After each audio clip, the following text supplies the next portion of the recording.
नमस्कार, आप देख रहे हैं गुड न्यूज टुडे। शाम के 7 बज चुके हैं। 7 सवाल लेकर हम फिर से हाजिर हैं। मैं हूं अनंत भट्ट। श्रीलंका इस समय 2 मोर्चों पर जूझ रहा है। एक तरफ राजनीतिक संकट है और दूसरी तरफ आर्थिक संकट। बीते कई दिन से सियासी संकट को खत्म करने की कोशिशें चल रही हैं। हमारे आज के 7 सवाल श्रीलंका के हालात पर ही केंद्रित हैं और हमारा पहला सवाल अब आपके सामने है। हमारा सवाल है, क्या सुलझ गया है श्रीलंका का सियासी संकट? राष्ट्रपति गोटबाया राजपक्षे के ऐलान के मुताबिक वो कल राष्ट्रपति पद छोड़ देंगे। हालात सर्वदलीय सरकार की तरफ बढ़ते दिखाई दे रहे हैं। अगर सब कुछ ठीक रहा तो 20 तारीख को नई सरकार का गठन हो जाएगा।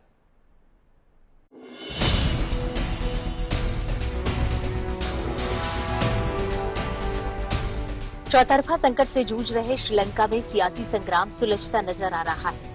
लोगों के प्रदर्शन और दबाव की वजह से राष्ट्रपति राजपक्षे ने पद छोड़ने का ऐलान कर दिया है।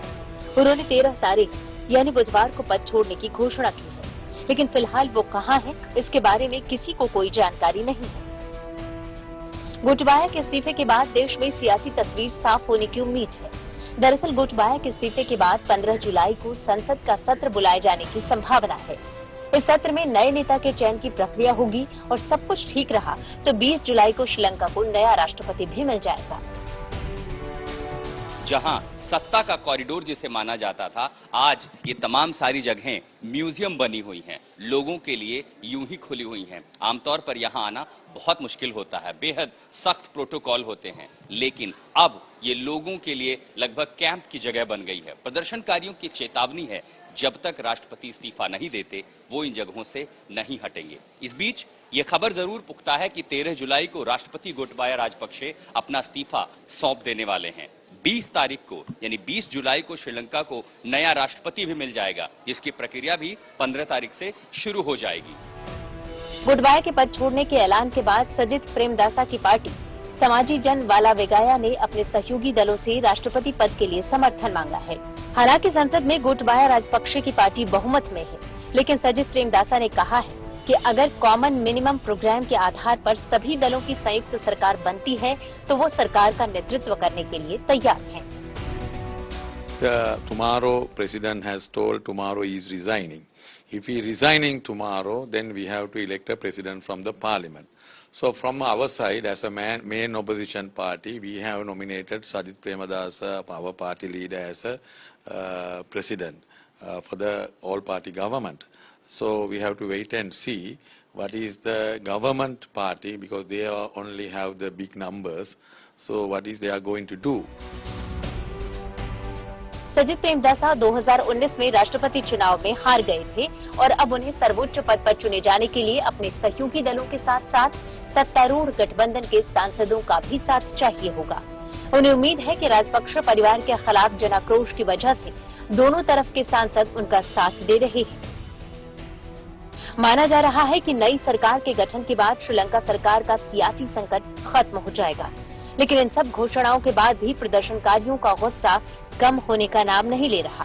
पीएम निवास और प्रेसिडेंट हाउस में जमे प्रदर्शनकारी जगह छोड़ने के लिए तैयार नहीं है।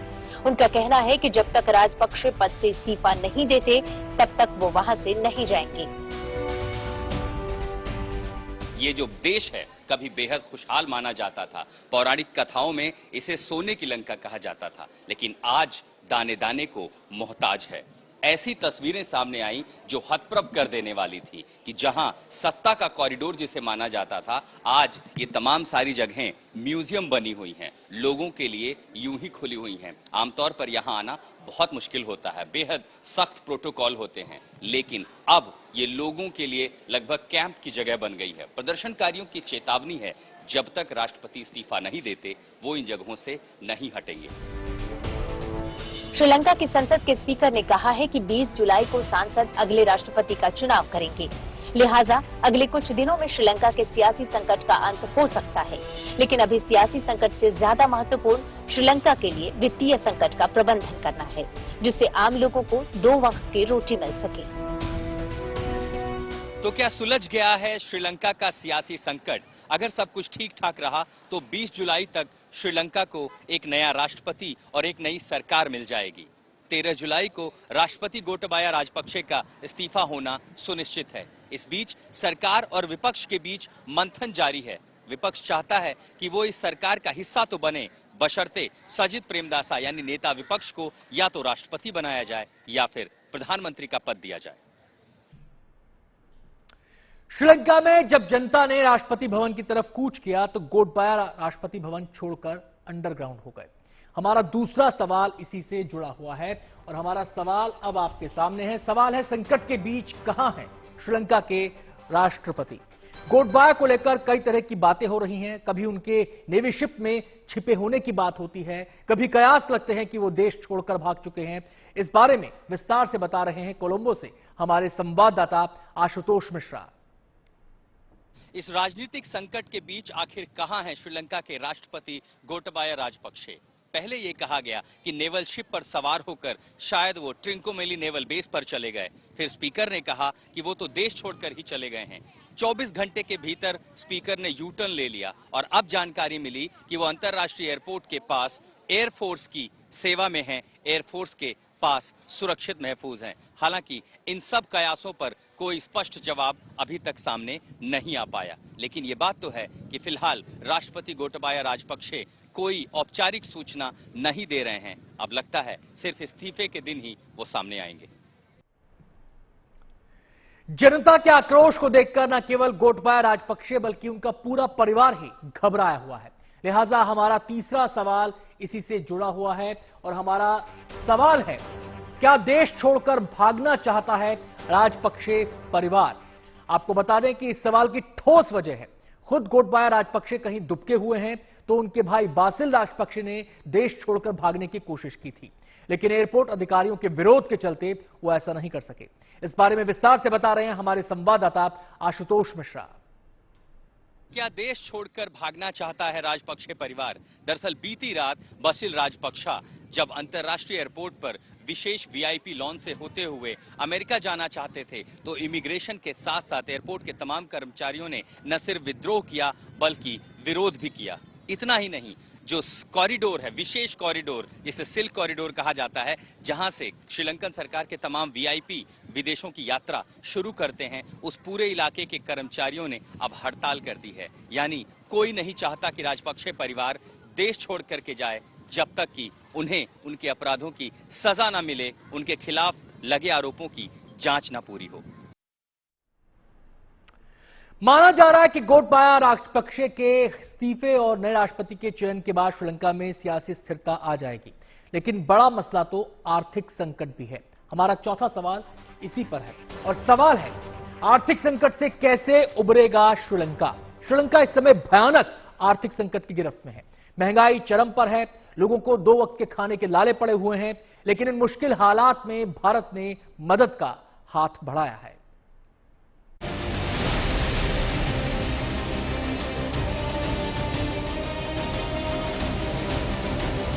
श्रीलंका इन दिनों भीषण आर्थिक संकट से जूझ रहा है। लोगों की आम जरूरत की चीजों के दाम आसमान तक पहुंच चुके हैं। लोगों के लिए अपने और अपने परिवार के लिए 2 वक्त का भोजन जुटाना तक मुश्किल हो गया है। ये कोलंबो का फोस सब्जी मार्केट है। यहाँ सब्जियों की कीमत इतनी ज्यादा हो चुकी है कि लोगों ने सब्जी खरीदना तक छोड़ दिया है। यहाँ टमाटर 200 रुपए, प्याज 200 रुपए, आलू 220 रुपए और गाजर 490 रुपए प्रति किलो मिल रहा है।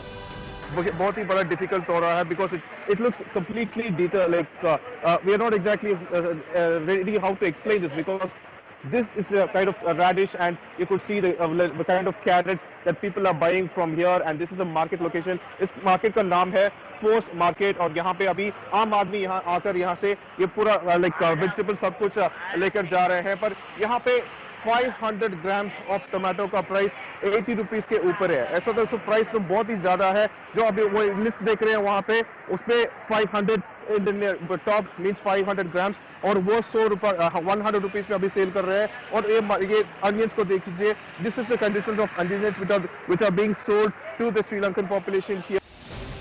पेट्रोल पंप पर लोगों की लंबी लंबी कतारें लगी हुई हैं और लोगों को अपनी बारी के लिए घंटों कतार में इंतजार करना पड़ रहा है। रसोई गैस की भी श्रीलंका में भारी किल्लत हो गई है। यहाँ पर 12.5 किलो के गैस सिलेंडर के लिए करीब 10 घंटे कतार में खड़ा होना पड़ रहा है। एक घरेलू गैस सिलेंडर आम लोगों को 4,960 रुपए में मिल रहा है। पुलिस की सुरक्षा में एलपीजी बांटी जा रही है, क्योंकि ब्लैक मार्केट में एक सिलेंडर 12,000 का मिल रहा है। रसोई गैस की किल्लत ने रेस्तरां बिजनेस पर भी बुरा असर डाला है। मजबूरी में अब यहाँ लकड़ी पर खाना तैयार किया जा रहा है। ये लकड़ी में बनाएगा, गैस नहीं है इधर से। गैस 15 दिन हो गया, आएगा बोले, एक दिन में नहीं आया। दरअसल श्रीलंका के पास विदेशी मुद्रा की भारी कमी हो गई है। इसकी वजह से वो जरूरी चीजों का आयात नहीं कर पा रहा है, लिहाजा जरूरी सामानों के दाम आसमान पर पहुंच गए हैं। स्थानीय मीडिया के मुताबिक श्रीलंका के पास महज 25 करोड़ अमेरिकी डॉलर का विदेशी मुद्रा भंडार बचा है।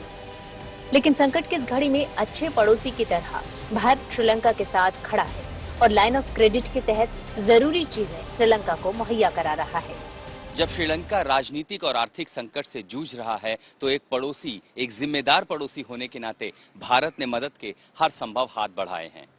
500 मिलियन यूएस डॉलर की क्रेडिट लाइन, ताकि ये देश पेट्रोल, डीजल जैसी आवश्यक वस्तुएं ले सके। 1 बिलियन यूएस डॉलर की क्रेडिट लाइन, ताकि इस देश को खाद्यान्न, दवाइयां, जरूरी रसद मिल सके। और 5 लाख मेट्रिक टन फ्यूल, जिसमें पेट्रोल और डीजल शामिल है, वो भारत की ओर से भेजा जा रहा है। इसके साथ इस देश को जरूरत में आने के लिए, चाहे वो फिर कोरोना की वैक्सीन हो, दवाइयां हो, हर संभव मदद भारत इस मुल्क को मुहैया करवा रहा है। भारत के विदेश मंत्री एस जयशंकर ने भी आर्थिक संकट से जूझ रहे श्रीलंका की मदद के लिए 3.8 अरब अमेरिकी डॉलर देने की प्रतिबद्धता जताई है। They have to negotiate with the IMF. Those discussions are going on. So we have to see what happens. Clearly, many of the debts which they have, they will have to discuss with the lenders how to restructure them. In many ways, there are issues relating to the management of the economy, but at the moment, our focus is really on helping them. Sri Lanka की डगमगाती अर्थव्यवस्था को संभालने के लिए जरूरी है कि IMF जैसी संस्था उसे कर्ज दे। लेकिन कर्ज देने से पहले आईएमएफ जरूर ये देखना चाहेगा कि श्रीलंका में सियासी स्थायित्व हो। लिहाजा आने वाले कुछ दिन श्रीलंका के लिए बेहद महत्वपूर्ण है। कोलंबो से आशुतोष मिश्रा के साथ Pramod Madhav, good news today. आर्थिक संकट के बीच श्रीलंका से एक और खबर आ रही है, वो ये कि वहां साइकिल की मांग बढ़ गई है। हमारा 5वां सवाल इसी से जुड़ा हुआ है। सवाल यह है कि श्रीलंका में क्यों बढ़ी है साइकिल की मांग। इस बारे में विस्तार से बता रहे हैं हमारे संवाददाता आशुतोष मिश्रा। खाद्यान्न की किल्लत और तेल की तंगी श्रीलंका मार्च के महीने से ही झेल रहा है। ज्यादातर पेट्रोल पंप सूख चुके हैं और जो सप्लाई है वो पहले की तरह रही नहीं। कीमतें तो बढ़ी ही हैं, लेकिन डीजल और पेट्रोल के लिए कई किलोमीटर लंबा जाम सड़कों पर देखने को मिलता है। और उसकी चलते जो इससे जुड़े हुए, कारोबार से जुड़े हुए लोग हैं, उनकी जिंदगी पर तो असर पड़ा है, लेकिन आम लोगों को जिंदगी तो जीनी है, रोज दफ्तर तो पहुंचना है। तो उसका असर यूं दिख रहा है कि दरअसल अब लोग गाड़ियां छोड़ करके पेट्रोल डीजल खर्च करने के बजाय साइकिल खरीद रहे हैं। और इसीलिए कोलंबो में साइकिल की दुकानों पर भीड़ बढ़ रही है, साइकिल की मांग बढ़ रही है। संकट की इस घड़ी में भारत मजबूती के साथ श्रीलंका के साथ खड़ा है, लगातार श्रीलंका को मदद कर रहा है। लेकिन भारत को ही लेकर श्रीलंका में एक अफवाह ने जोर पकड़ लिया। हमारा छठा सवाल इसी से जुड़ा है और हमारा सवाल है, श्रीलंका में क्यों हुई भारतीय सेना की चर्चा। दरअसल श्रीलंका में यह अफवाह बहुत तेजी से फैली कि भारत अपनी सेना श्रीलंका में भेज सकता है। इस अफवाह को लेकर लोगों में नाराजगी देखी गई, लेकिन भारत ने साफ कर दिया है कि ऐसा कोई कदम वो उठाने नहीं जा रहा।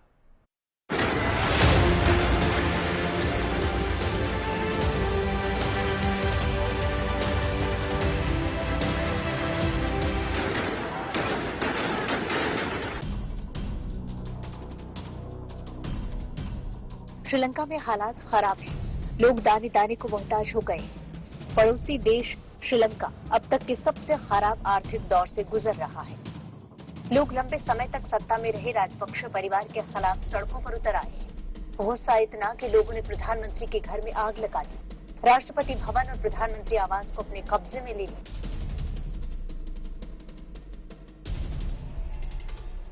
इसी बीच वहां सोशल मीडिया पर एक अफवाह तेजी से फैलने लगी कि भारत वहां स्थिति को नियंत्रित करने के लिए अपनी सेना भेज सकता है। दरअसल सुब्रमण्यम स्वामी ने 10 जुलाई को एक ट्वीट करके कहा था कि अगर श्रीलंका सरकार भारत से सैन्य मदद मांगे तो भारत को उसकी मदद करनी चाहिए। स्वामी के ट्वीट के बाद वहां अफवाहों का बाजार गर्म हो गया था।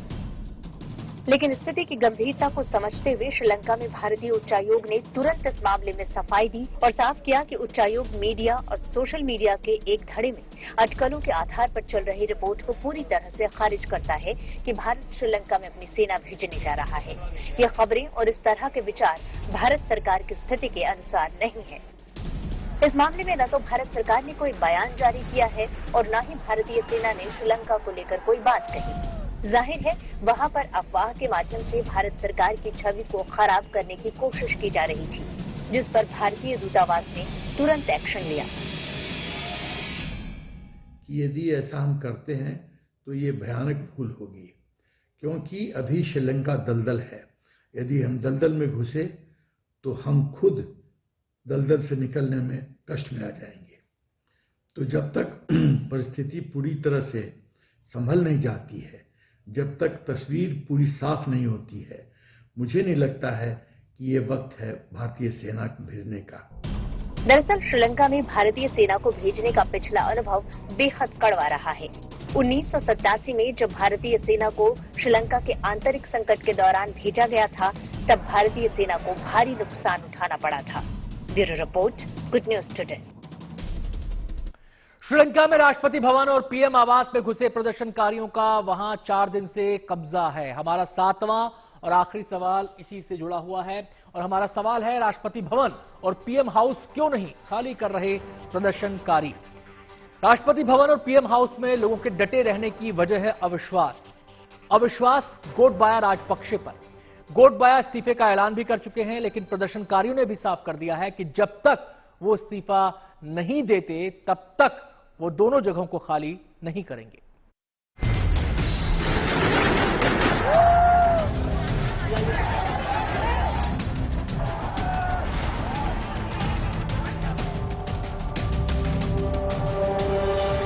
श्रीलंका में राजनीतिक और आर्थिक संकट बरकरार है।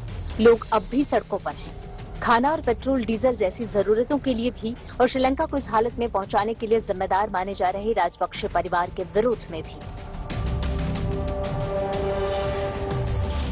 राष्ट्रपति गोटबाया राजपक्षे के इस्तीफे की मांग जोर पकड़ रही है। हालात ये हैं कि पिछले 3 दिनों से प्रधानमंत्री आवास और राष्ट्रपति भवन प्रदर्शनकारियों का आरामगाह बना हुआ है। मांग यही कि गोटबाया इस्तीफा दें।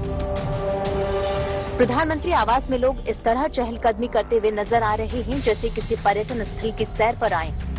पिछले 3 दिनों से इस आवास की नई नई तस्वीरें दुनिया ने देखी। देश का तमाशा बना, लेकिन प्रदर्शनकारी यहां से हटने को तैयार नहीं है। ये लोग राष्ट्रपति गोटबाया राजपक्षे के इस्तीफे की मांग पर अब भी अड़े हैं।